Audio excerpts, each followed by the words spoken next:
saying that's comes from David Riddell. I like just the poetry of it. The chief thief is the belief beneath.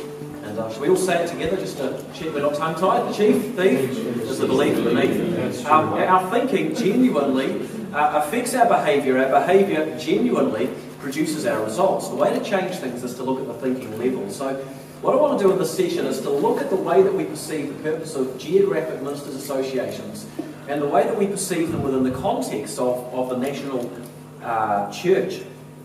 The context for why I'm speaking on this topic is that we have, as a team, met with between 60 and 70 geographic pastors groups in cities and towns around New Zealand for 6 years in a row now, which is a lot of meetings. And from the day that we started doing that travel, I determined not to process or analyse the pastors groups. You know, there's enough going on in churches to analyse and try and work out in our heads, let alone starting to look at the way that pastors are functioning together within their cities. However, as we came through into the beginnings of this year, I just felt that season was changing. And so those of you who have been to our meetings this year on the Equip Tour, you know that we're beginning to speak into this. And not from any desire to lead, but from a desire to challenge the belief beneath. Because the chief thief is the belief beneath. This session itself, what it's about is we're going to look at how the way we think either does or does not enable united gospel action to take place on a national scale. So we're no longer talking just about the city or the town, we're talking about the national picture. As a reflection to begin, and this is what I discussed very briefly with the pastors groups as like a 6 or 7 minute devotion around the country, I wonder if the book of Judges is a good analogy for Protestantism. What we have here is a chiastic structure with 5 judges within the book. You've got on the outsides of it 2 lone heroes like Samson, who really is just quite an oddball for a leader. Then you've got Japheth and Deborah, who are the unexpected judges. And then in the middle you've got Gideon, who is the ideal judge. The critique of the book of Judges in the epilogue, verse 5 of chapter 17. In those days Israel had no king, and everyone did as he saw fit. Now it was God's plan that Israel had no king. But within that, it's within human pride and nature that we develop this independent spirit. And if there's ever been a criticism of Protestantism, it's the independent spirit that we have within our thinking and the way that we do church. Israel's failures were principally in terms of their returning to idolatry, and immorality was very connected to idolatry within their culture, but also was the independent spirit that wasn't so good. If we bounce forward into the books of Kings and Chronicles with the books of Samuel as the bridge to that, they appointed a king. Now was it God's plan that they would appoint a king? It wasn't, right? It's something that God allowed because he could see human nature. You could say it was a grace to them. And I wonder, in my personal view, if Catholicism is the same as that. A king has been appointed. However, to even the playing field, the fact is that both structures were fundamentally flawed in this one thing. They had human beings in the middle of it. And that's really where the problem lies. The problem is in the heart of humankind. Now, some simple reflections on the book of Judges. First of all, national leadership was needed for national efforts. Quite a simple point. Another would be that leadership was raised up, and it didn't always come out of the recognised leadership structures of the nation. In fact, the nation had no leadership structure nationally. It was a bunch of independent tribes. The cities and towns definitely had leadership within them. Some of the leaders did come kind of out of the structure. For example, Deborah was actually a judge in Israel. So she was a judge in terms of legal disputes prior to the occasion when a judge, capital J, was needed to lead them into war and actually defend them against the troubles that they had. Due to the timidity of others as a woman, she was not supposed to have been involved in military leadership, but she ended up being so and received glory for that. But I think the principle by which Protestantism can work is found, it was Tony who pointed out to me where it was in here. Deborah's song, chapter 5, begins when the princes in Israel take the lead, when the people willingly offer themselves, praise the Lord, willingly offer themselves voluntary accountability. I think that's the principle by which this thing that we are a part of actually works. Easiest illustration, if my church was going to be setting up a food bank in Tauranga and we decided to do so in the building next to David's church, there is nothing between the church denominational structures between us that say we ever have to talk to each other. Yeah. However, the Spirit of Christ says that we do. We're actually on the same team and we're in the same, the same game, so to speak. Also within this picture, though, I think that, it says in the scriptures to submit to one another. We're all a subset of something. Yeah. It's human nature to want to be the king. You find that in business world and attitudes, but we find that in the church and attitudes. The pastor becomes the king of the church, then the king is at the top. But just as a member is a subset of a church small group is a subset of a local congregation, a subset of it and voluntarily accountable to it. There's no job description that says they have to be accountable. This whole voluntary dynamic is rather challenging, isn't it? And in exactly the same way, every local congregation is a subset of the church, capital C, within the city or town within which we are. And again, there's no formal structure for that. And so we end up with two structures within the church. We have the structure that we have because of history, where the geographic church from the Church of Scotland is Presbyterianism, isn't it? And the geographic structure of the Church of England has become Anglicanism. And so you've got different things that have come together. And then out of that independent spirit, we've got other denominations that have come up simply out of that. And we have denominational structures which we must honour, which are conduits for accountability, for support, for training, for care, for encouragement. So these can serve good purposes. However, from God's perspective, as I said at the introduction of this morning, I believe that God doesn't see the denominations, and when he looks at a city or town, all he sees is his people. I believe our primary accountability as a pastor is to the church within our city or town, capital C, as compared to our local church, small c. Now, the New Testament's leadership structure is different to that of the book of Judges. God has raised up some to be apostles, prophets, evangelists, pastors, teachers, to prepare God's people for works of service. I believe these are rare leadership gifts, and this was alluded to earlier in the morning as well. And the point is the priesthood of all believers. So I think that to call a pastor a priest, I consider a little inappropriate theologically, because the New Testament is so clear on what it's actually trying to convey, that at the grassroots everybody is supposed to be the priest. However, just as in the book of Judges, God could raise up different leaders at different times, and they may or may not come from within the recognised leadership structures of the church denominationally. Now, why is national missional effort needed? I've got a couple of thoughts here which I'll read because it's the shortest way of saying it. Our churches have been functioning in a considerably individualistic manner. Pastors' groups are viewed as being support groups for pastors. Even though some have been aware for a few decades of the wider apostolic and missional mandate, it's not often given much priority. However, I believe that we are facing some significant national cultural changes, and that this actually changes the game, because I now believe that we've passed a point from which activism within citywide outreach and nationwide outreach is now necessary. In other words, the easiest illustration for me is simply to talk about the removal of any reference to Jesus at Christmas and Easter on the television, in the public media. We've crossed a point by which we're actually being pushed out. It's been a very slow change over 40, 50 years, but we've crossed a critical precipice over which the church now receives no profile. So the 80% of our population who have no one trying to represent Christ to them at least knew Christianity was still a part of our country, because Christianity would at least get mentioned through public media at Christmas and Easter and at various other times. But with those references now being removed, there is nothing to stop the psyche of a New Zealander really thinking that Christianity has nothing whatsoever to do with our nation at all. And so I think a part of what I would call the apostolic mandate of pastors within a city or a town, I think is actually to represent Christ at a citywide level in a range of different areas. And so the national church, capital C, is the sum not only of the many congregations, but also of the many pastors' groups. And I simply put to you as a starting point that the geographic pastors' groups are the functional leadership structure within any given geography for accomplishing our mission. Denominational structures can work for everything except mission. As I mentioned at the start, but just so the point is clear, I pick on, I think, the Baptists this time. Did I pick on them last time? I thought I picked on Presbyterians. I think you always pick up this. Do I? Yeah.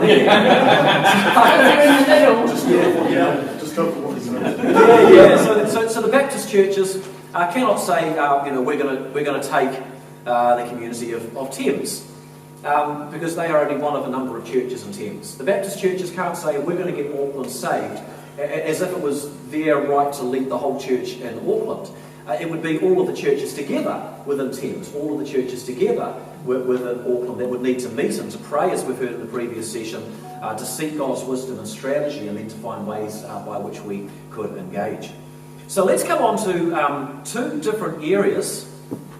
Just to revise this, I earlier on talked about these four pistons of evangelism mobilisation. We need to equip and mobilise every individual to engage the conversation. We need to equip and mobilise all the small groups to function as outreaching teams. We need to work at a congregational level with preaching, with alpha, with marriage courses to connect with people, all that kind of stuff. But there was an Australian study that revealed that 6 out of 10 non-church Australians were unaware of having any church-going friends. So that's the basis of which statistically I'd say that even if we did mobilise all of our members to outreach conversationally, we might be reaching plausibly only 40% of the population still. 6 out of 10 would be unreached. And that really gives the mandate, I think, to the geographic unity, prayer and innovation space, that we actually need fresh revelation and ideas from God as to how we would engage to actually reach out to the majority of our population. Now, two parts. First of all, local church accountability. That is the small c, is your local congregation. Your accountability to the local church, capital C. The second part will be the local church, capital C, and its accountability to the national church. And as you would be telling already, where is the structure of leadership for this national church? The answer is it cannot exist formally in structure, because if it were to, I actually think it would therefore fail. And so we'll come to that later. Some say that the purpose of a geographic pastors group is unity. I think it's one of the purposes. A unity, to package things in different words, is already established in our love for Jesus and our commitment to the mission. Yeah. So really I think it's more about teamwork, it's about relationship and that kind of dynamic. Some see local geographic pastors groups as existing for the purpose of prayer. I don't see the Great Commission telling us to go out and pray. And I don't believe that there is any sin in the pastors of Warkworth not travelling to meet with the pastors of Tauranga. Yeah. We don't have to be in the same room praying. That's not the plan. We pray, we're two or more are gathered. God hears our prayer. Some would say the purpose of geographic pastors groups is caring. Now, all of these things are clearly part of the purpose of any pastors group. Caring is the way of Christ. In any meeting, small group meeting, pastors meeting, it's all the same. Prayer is the way of Christ. In every meeting, pastors meeting, church small group meeting, leadership meeting, anything. However, if I am a good Baptist, I'm part of a Baptist cluster. That makes me a proper Baptist. And the Baptist cluster is going to be providing for my care and my nurture, and it's going to have some educational learning sort of growth goals for me as well, which will encourage me toward and I voluntarily become accountable to, and all these kinds of things. And I wonder if this is the reason why in cities attendance at pastors groups is so bad. Because I don't need to go. Because if it's about care, if that's the perception, I've already got care in my cluster. Now, if you live in Westport or Greymouth, you're off the ends of the earth, by comparison. So to meet in a Baptist cluster, you would have to drive for who knows how many hours to try to have 5 Baptist pastors coming together. So the more remote you are, the more that the purpose of care is going to be a natural priority for the well-being of the pastors. But when you come to a city like Auckland, it doesn't take much to have a good bunch of pastors. I think there's 100 Baptist pastors, give or take, in the city of Auckland alone. And so it's really very easy to get that met. So I propose to you, it's very clear where I'm going, that the mission of the church is the mission of the small group, it's the mission of the individual, it's the mission of an individual congregation, and it's the mission of the pastors group. It's very simple logic. And the mission of the church is also the mission of every Christian family. Because a Christian family is nothing other than a multi-generational outreach group. This is the reason that we exist. This is why we are here. It's very simple theology, except that we've got this boxed thinking because of our traditions and history that sees the mission of the church as being the thing over this body of believers which is too big to have accountability.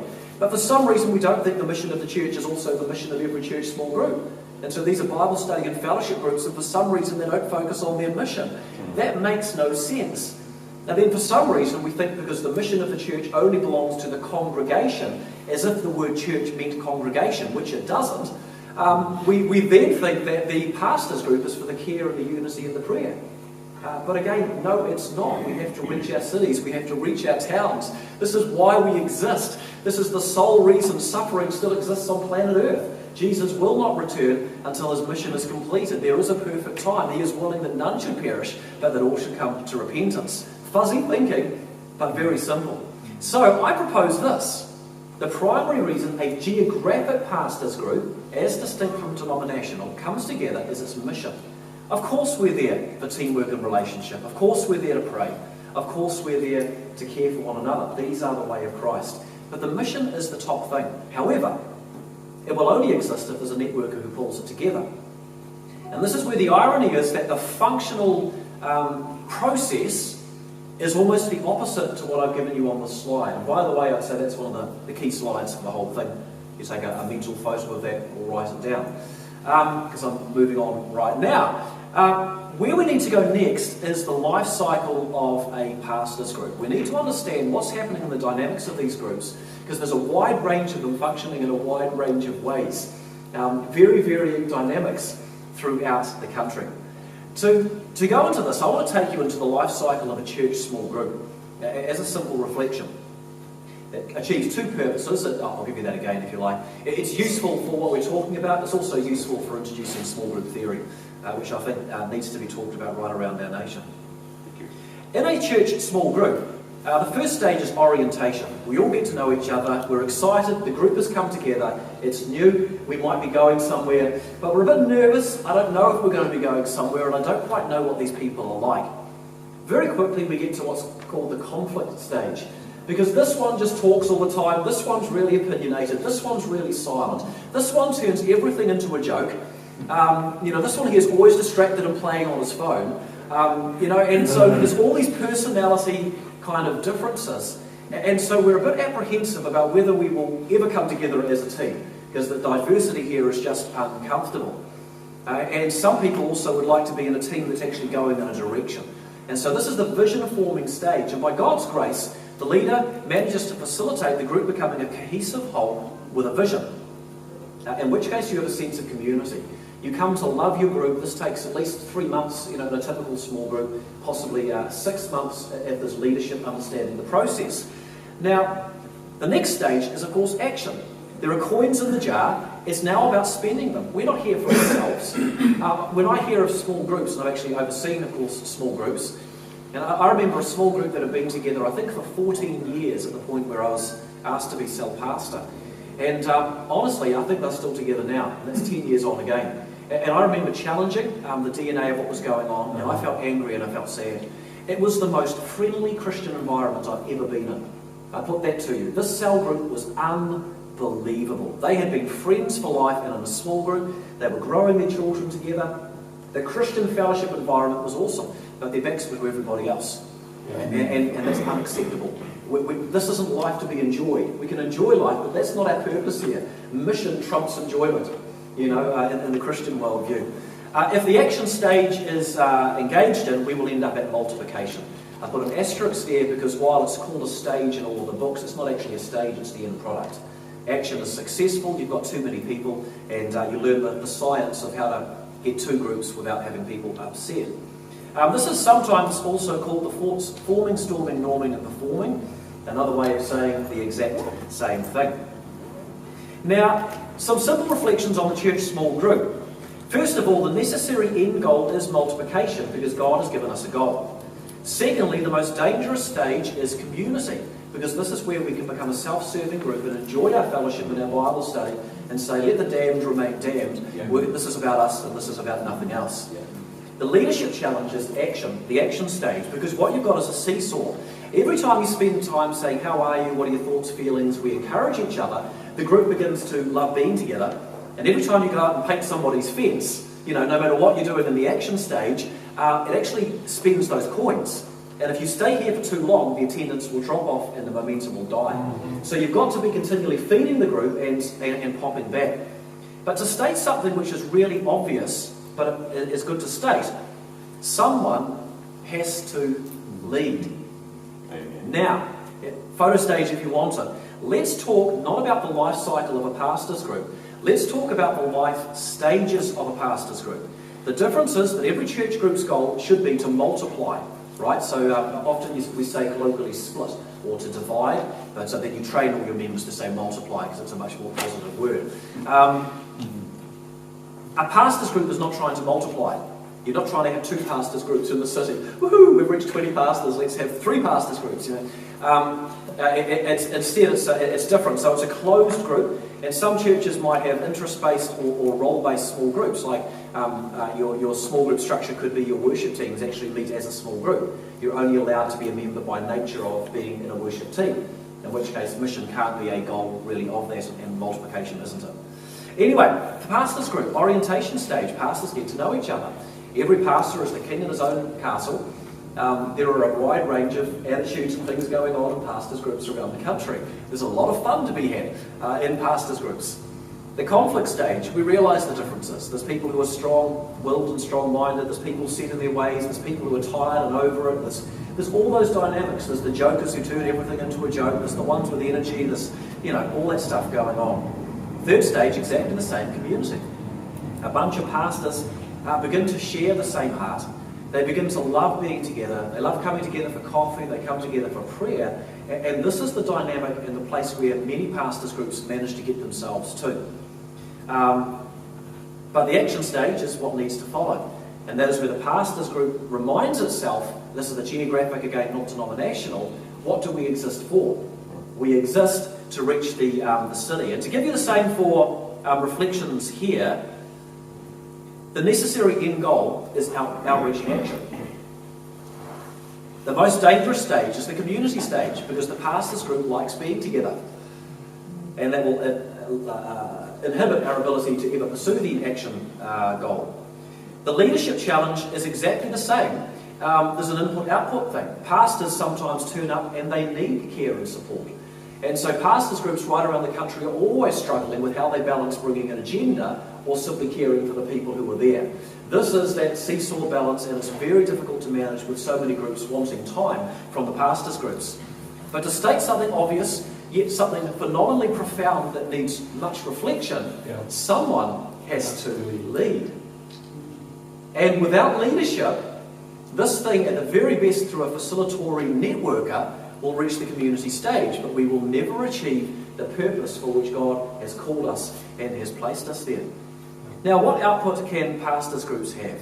One way of looking at it, which is not what I'm going to propose, are the 7 spheres of influence: arts, entertainment, business, education, family, government, media, and religion. I propose that the primary purpose of this rhetoric is empowering kingdom thinking in our members. This is about the priesthood of all believers.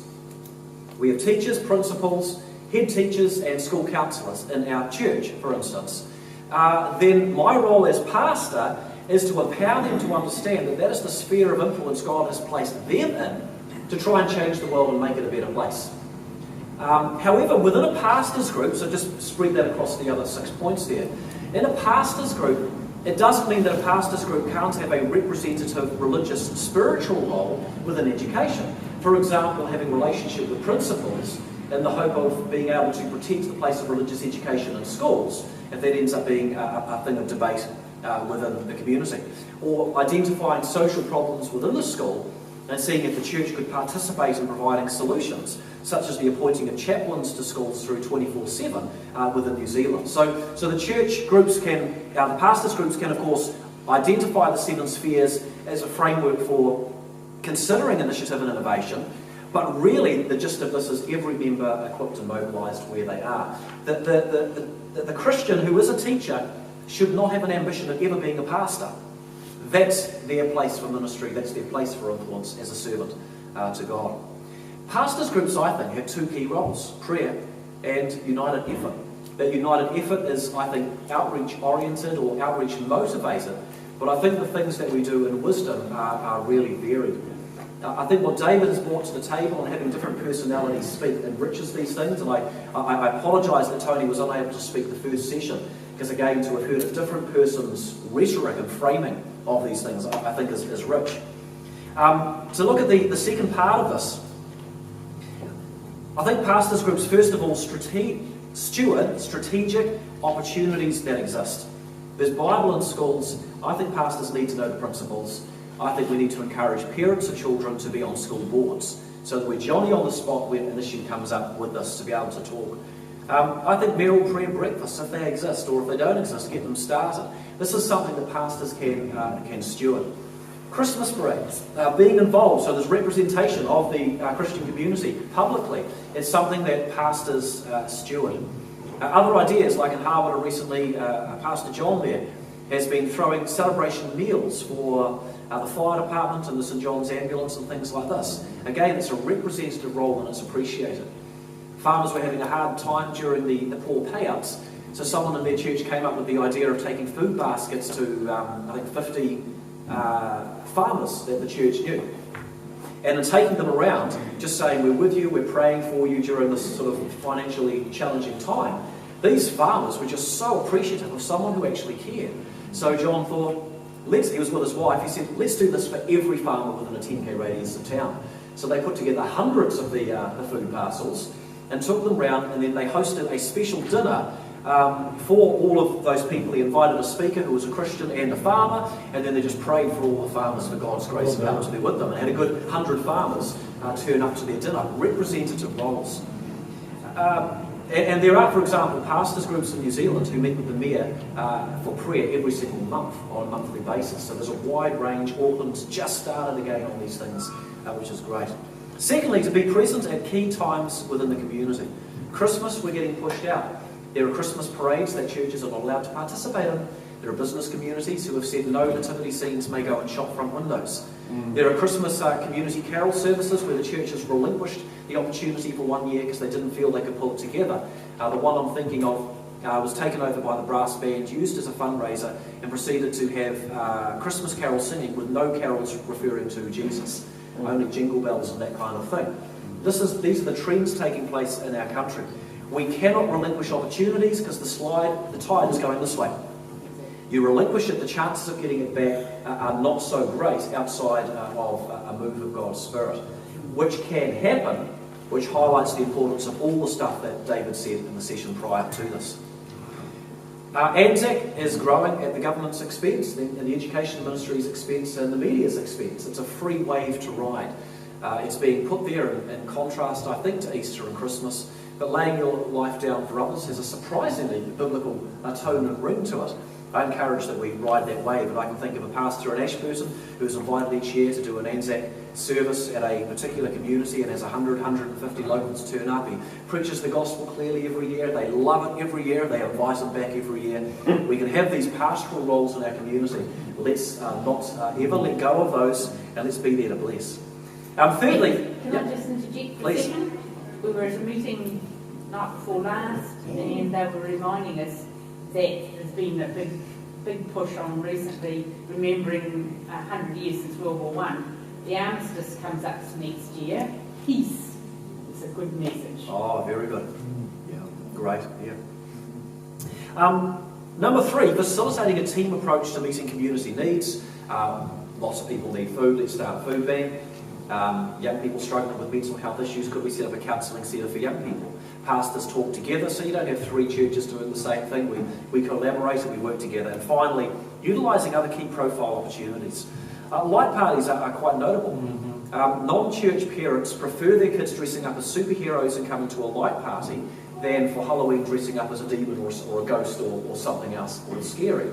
So our non-church community actually like this option. And there's some great stories, like Whakatani's been doing this for about 14 years, I think now. They get 5, 6, 7,000 people at their light party. That's the biggest community event in the year. Alexandra just started this. They have the 4 tenors as pastors, 4 guys, all in their early 40s. It's quite unique. In fact, it's completely unique amongst pastors groups. And then they've got an older Catholic priest in the community. And They ran a light party which had 1,300 of the 3,500 in town at it this last year, overtaking in size the Blossom Festival, again making the church event the largest in the community.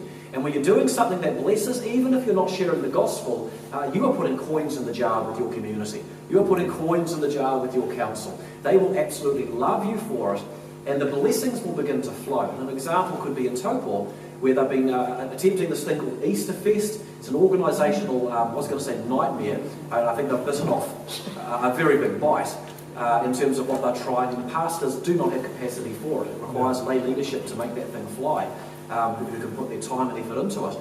But the very fact that they're increasing the number of visitors over Easter, the council like it. The council want events in Taupo, and so they have now been asked to be involved in taking Christmas thing. Contrast that though with another city that relinquished their city-wide Christmas thing this last year to the council, because the churches were so busy running their great programs for their own Christmas outreaches and services that they couldn't provide a quality stage program in a city, and they just made a small $5,000 contribution, and then this council did the stage, the lights, everything. That's now back in the council's hands. Will you ever see that opportunity turn around? I think but for city-wide prayer movements and a move of God's Spirit, the cultural trends are, there's another opportunity lost for an extended period of time. I think that's the primary. Let's move on. We do all of this, though, as a local church accountable to the capital C church in our geography, with awareness that we're never the king. So even if there is someone who is just an anointed, very clear, visionary leader with a great, relaxed manner, who actually facilitates a geographic pastors group, you're still a subset of the church national. Now, how might this work? So local church accountability to the national church. Now, I'll just give you the title again to process it. Some national missional efforts will only exist if they have geographic pastors groups support, because denominational structures are very difficult to get as a conduit in a functional way for anything. Speaking from experience, you might appreciate how this works. And I believe culturally, a comment I made at the start, that we've crossed a tipping point beyond which these kinds of initiatives are needed on this kind of a church platform. We are being removed from the public square. We actually have a responsibility to engage and to preserve the profile of the Christian faith as an integral part of our nation. I think we have a strategic responsibility to re-educate our nation on who we are, because New Zealanders are asking the question, who are we? And we are a Christian nation in our heritage and values, through and through. Our values are Christian. Consider an atheist who ever says you're wrong and argues. They just used a Christian word, wrong. Right? There's no right and wrong outside of God's existence. So all the arguments for justice, the LGBT crowd talking about justice and what they consider to be right and wrong, all those words only exist if there is a God. Outside of that, morality is made up, and justice actually is a concept for weaklings, people who are strong, dominate, survival of the fittest. Secularism leads to quite a different mentality to that. So profile efforts, I think I did already illustrate with Anzac, didn't I? And Anzac getting profile on television and education department and all of this. Easter sidelined, not even a token movie at Easter. I think we need to come back. How does this work? This is the topic of my Saturday morning address at the conference. I think that the Hero Parade is the best example. That the homosexual community want to promote their lifestyle, and they want it to become acceptable in society. So first of all, they label themselves gay, which means happy. Then secondly, they don't buy a building, which is what churches do. They have a parade in all their flamboyance down the main street, Queen Street, and they make sure the cameras are rolling. They appreciate something very simple. When the Judeo-Christian ethic is rejected, which is the foundation for truth for us, where does truth come from? Truth comes from public opinion. That's where it comes from. Profile affects perspective. Perspective defines our nation's truth. Truth in inverted commas, but those inverted commas mean nothing to a non-church person. But I want to point out that cultural change is not haphazard. Cultural change is caused. There is somebody who has an agenda. There is somebody who is standing for something to try and change the world. And as Christians, this is part of what we're about. The 4 characteristics of evangelicalism, which was part of our evening trip this year, to mention. I got this from Glyn Carpenter. It's from a book by Dave Bebbington. Conversionism, every person makes their own decision to follow Christ. Biblicism, as evangelicals, we trust and obey the Bible. Crucicentrism, our worldview is as if through the lenses of the cross of Christ. And activism, we're called to, Lord, may your will be done on earth as it is in heaven. It's not just the gospel of salvation that people become reconnected with God. It's the gospel of the kingdom that the whole cosmos is brought under the rulership of Jesus for the good of humanity. We're called to transform society in all spheres. And this is something that we have been neglecting. This is something that we can only achieve so far through our individualistic church community ministries, but that which we can achieve in a profound way, in a profoundly different way, as geographic pastors groups functioning as the church. I'll skip this in the interest of time. Let's give some examples of what combined things could look like. I think the Hope Project. Background, very little public Christian presence at Easter. Background, an activistic effort in New Zealand to make Easter a celebration of all the different religious faiths within New Zealand. They want to turn the focus of Easter. You can hardly find Christmas decorations at Christmas now, just to note it. Go to Easter and try and find symbols of Christianity. You've got, the thing this last year was about a news article about Cadbury's even removing the word Easter from some of their chocolates, which of course makes no sense because Easter isn't even a Christian word, right? It comes from pagan religion. Our proposal as one part of the solution is the Hope Project every Easter. It achieves three different things. Number one, Christianity is visible again, so everyone knows Christianity still exists. Secondly, we can use this as a vessel for re-educating our nation through story about why we are a Christian nation and our heritage and values, because we can very carefully, with marketing prowess involved, tell those stories and try and reinsert them into popular culture. And thirdly, we can seed the entire nation with the gospel, which is a rather remarkable side achievement that could happen. It's going to cost $660,000 per year, which is a very cheap budget for what we achieve. We can deliver the same results for that budget as we did the first effort we did, which cost $1,040,000. The board have to make a decision on the 20th of October. We need about $400,000 by then. Otherwise, we just don't have any underwriting to take any bigger risk than my wife and I feel we can afford. We currently have about 50 or 55,000 of that with 4 or 5 weeks to go. We need 600 churches to give $1,000.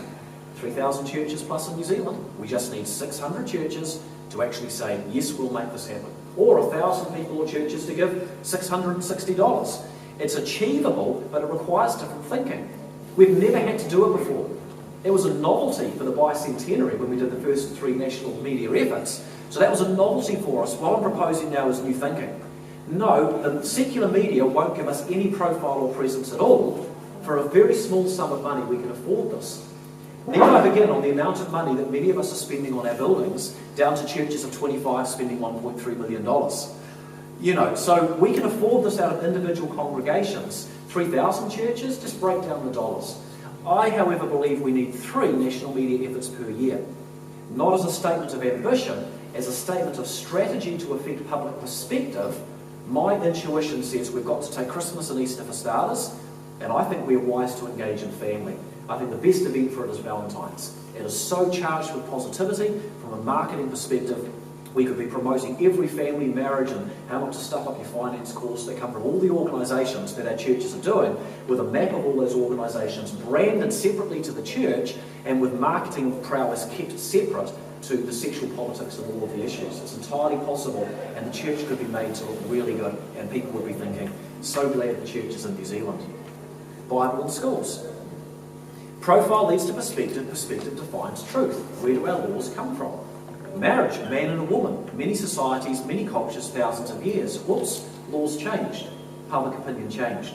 Bible in schools, allowed. Public opinion changes. Bible in schools, not allowed. What we need to do is defend this. Pastors to know principles, parents to be on school boards, and the approach is that it's a cultural issue, not a religious one. I'll speak to it more on the Saturday morning address. We're looking to try and get a booklet written by academics that could be used if you're speaking to a school board, which help to articulate this for you. But the point is that without national coordination, facilitation of grassroots activism like this wouldn't exist. And that facilitation can't come through a denomination because the Presbyterian denomination only has a communication network to the Presbyterian ministers. It has to exist separate to denominations. Empowering youth to reach youth. 90% of youth come to faith before the age of 20. The majority who come to faith from non-church families do so in their teenage years. The majority at the age of 11 through 14. Yet pastors' groups have told us that youth ministry attendance is sitting on average at about 1/3 to 1/4 of what it was 25 years ago. That's a crisis for outreach nationally. We could make it a denominational head issue, but to get something functional out of that is very, very difficult. It's very difficult to get something functional out of any one individual denomination, and if we did, like the Equippers movement has, because they're leaders in New Zealand in evangelism to youth, the problem is that it's inside a denomination. So the ability of that to actually influence the whole nation is grossly limited, not slightly, it's limited beyond actually being possible, even though there's great intuition taking place in the Equippers movement in outreach right now nationally. We've proposed two goals: outreach equipping every youth ministry every year, and a student Christian group started by those young people in every secondary school in the country to pray to God about how they might best represent Him. It's called God Talk, which is a free support resource. We're trying to get regional reps. We've got about 550 people from right around New Zealand receiving the updates already. The website looks like this, where if you scroll down, there's 3 areas of equipping: short equipping videos with discussion guides, short leadership training videos, which we create early next year, 10 short videos on how to run an effective outreaching group in a school, which we record by God's grace later this year. And to look at the ones we have made, if you scroll down, you'll find Luke Collis and me and some others in there. Short videos, click underneath them, there's your discussion guides. Now every youth ministry can very easily have 3, 4, 5 weeks of outreach equipping. And if we create new videos every year, there's fresh resources, meeting a consumer generation, to help this habit and pattern to continue. But the point is not God Talk. The point is this only exists because we met with pastors' groups, because we received that feedback and it was affirmed that something was needed. We talked to parachurch and church, looked at the options, we tried to give it away to obvious organisations who did not take the idea up. We have innovated, and it will only exist if it is supported. We have no finances at all sitting in the budget for this. We are sitting here like a floating balloon filled with helium waiting to pop. There has to be a change in thinking. Is coordination in this sort of manner needed? And I'm not trying to say we're the only people in this space, though we are considerably so, but if our thinking can change, we can create the environment for initiative and innovation. Not everyone is as dumb as me to just keep going despite the odds. Right? A lot of people need a salary to have a job. How many pastors would really be happy to just step out and have no salary? The fact is not many could handle it. Right? Not everyone is gifted and called by God to do that. So maybe our role is we're forging a pathway, but we don't have to lead everything. If we can change our thinking, we can actually create the space between us within which God can raise up others, and there could be new things that come about that we haven't even thought of yet. People could be found who are gifted to encourage pastors' groups. I recommend City by City as a network. Absolutely outstanding. Conferences and people could be raised up and pulled together through which we could all learn. There is a thought to have a conference next year called Movement, I think it is, with Ian Sheldon from Australia and different things. We will promote that through the country, through our networks. Public Christian presence at Christmas, Easter and Valentine's could be achieved on a national scale through media. But there could also be the sharing of ideas, like the Balclutha Christmas tree idea, which has been a resounding success, the Kaikoui Christmas street party idea, the Cambridge Christmas in the Park, the New Plymouth drama for primary school students that's been going for 20 years with thousands of kids seeing it per year, the New Plymouth lights outside one of the churches. Our houses could do nativity scenes for Christmas lights and people travel and suddenly Jesus is seen again. St Paul's outstanding videos from the centre of Auckland. Float ideas that get then packed out of production stations and sold for $1,500, so the standard of church floats suddenly goes through the ceiling. What about publications? When someone comes up with a simple publication that could be given out at Halloween, a light party, that is gentle with the gospel, not hard-hitting, and appropriate for the occasion. By having a network, we can take it, we can publish it, and it can go to 200 light parties around New Zealand. These are the sorts of things that could happen.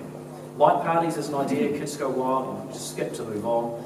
Suburban mission partnerships. Some of the stuff happening through the Christchurch Evangelism Network is really innovative. I was excited with a very brief comment, I think, from Julie when we were down there about churches being encouraged to get together and support schools within the geography that they're in within a city, bringing church partnership in a missional manner in support of a school or in relationship. What a fantastic idea within a city, and there'd be lots more out of the Christchurch Evangelism Network to be considered. There is an idea muted in Wanganui about home visitation. They haven't actually got to it yet, but I shared a vision for how easy it could be, promoting community participation at Christmas on behalf of the council and the churches. You're not sharing Jesus, that's all you're doing. Here's a list of the things happening in our community. We talk with the council, just promoting community participation. We've got a great community, haven't we? You give them a card and proceed to walk away. No agenda other than that. Nice young man came to my house. One person, not two, because two is more than a Jehovah's Witness. Yes. And then a couple of weeks into it, or years into it, it's good for some people, I guess if you've got family, and they initiate the conversation. Why do they initiate it? They know you're not there to preach for them. You were trying to walk away.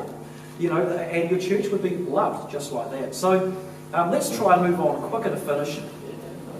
There are also examples of leadership around. New Zealand Christian Network is an idealism to try to have some kind of coordination. With Glenn stepping down, they're looking for someone else for the role. I do think it depends on the person. I don't think this can be structured, but these things can help. Alan Vink in Willow Creek has vision in this area. City by City, largely mentored by a guy, Colin Shaw, I think has outstanding grace-filled DNA, also because his wife's name is Grace.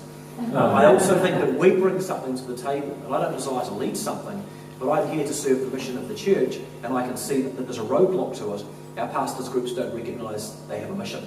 And so I will speak into this until that change has taken place, but I'm not necessarily saying I want to lead anything. There also can be representative voices enabled in the public square on our behalf. Bob McCoskey is calling the government to account by showing them their own survey statistics, if you consider the irony of a lot of what he actually does. CBA have a strategic role in moderating the potential negativity in secular media toward Christianity.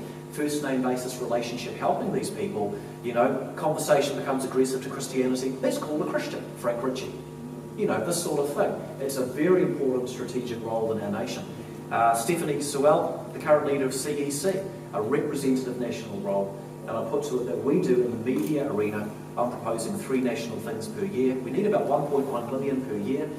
We are strapped for cash continuously and for manpower.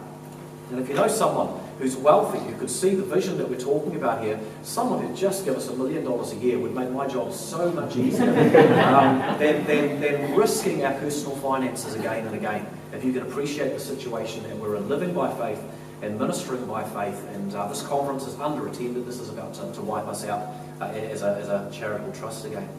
But how is it structured? This is a very important one, and here's the answer. It isn't. Yeah. And this is the only way that this is going to work. The only thing that can be structured is a group of pastors with relationship with each other within a city or town. But who stands above that? The answer is it's voluntary submission one to another. It's actually about empowering. It's about seeing someone like Bob McCoskey, whose name I struggle to say, and saying, actually what he's doing is important, and affirming it and giving some funding towards that. If we all individually choose to affirm that, then it exists, and if we don't, it's just the law of the jungle. It doesn't work. Every city and town leads itself. God will raise up national leaders, like in the book of Judges, sometimes from within the church structure, sometimes not. But it has to be a move of the Spirit. It has to be spiritually discerned.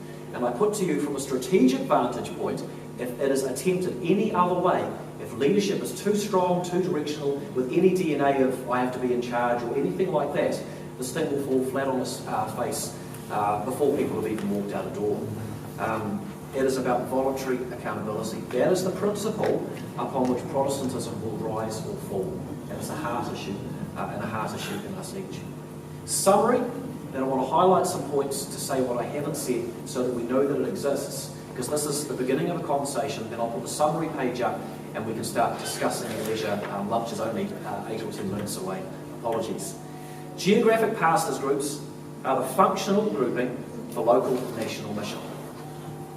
If geographic pastors groups could know their mission, attendance might be more prioritised, leadership might be more focused, more consistent outcomes might be achieved. Nationally, ideas could be shared, increasing local effectiveness. Representative voices could be empowered, increasing national effectiveness. And that'll be my summary slide. I'm going to leave it there. Leadership issues are unique. because pastors keep moving and changing. There's a whole lot of dynamics that are unique. Insecurity in our character is going to be a key hindrance. There's lots of leadership issues, but we'll save that for another time. How about 10 minutes? Let's just break into groups where we are and have a talk, because I'm not saying I'm right, I'm just giving you my opinion, right, and my view that I have. And I'm just thinking we need to end. I'm aware of that, because I'm aware that I've got a conference starting in an hour and a half's time that I have to turn my attention toward. Can I encourage you to continue your conversations over lunch? How about you pray together over lunch? There's a catered lunch for you. Can I ask one other thing, and that is that at the back of your handouts, there is a feedback form. I would be very interested to know your feedback on this morning. Also your feedback on whether or not you think this platform is needed for what was discussed this morning. If we were to continue this each year as a place where 3 voices are heard on these topics, just reiterating some of the values and principles. I know there are different groups talking about these things, but it isn't very broad around the country. There's certainly very little united coordination on it. But if this is being talked about in other places, then maybe this isn't needed again. This could have been enough, so we appreciate it.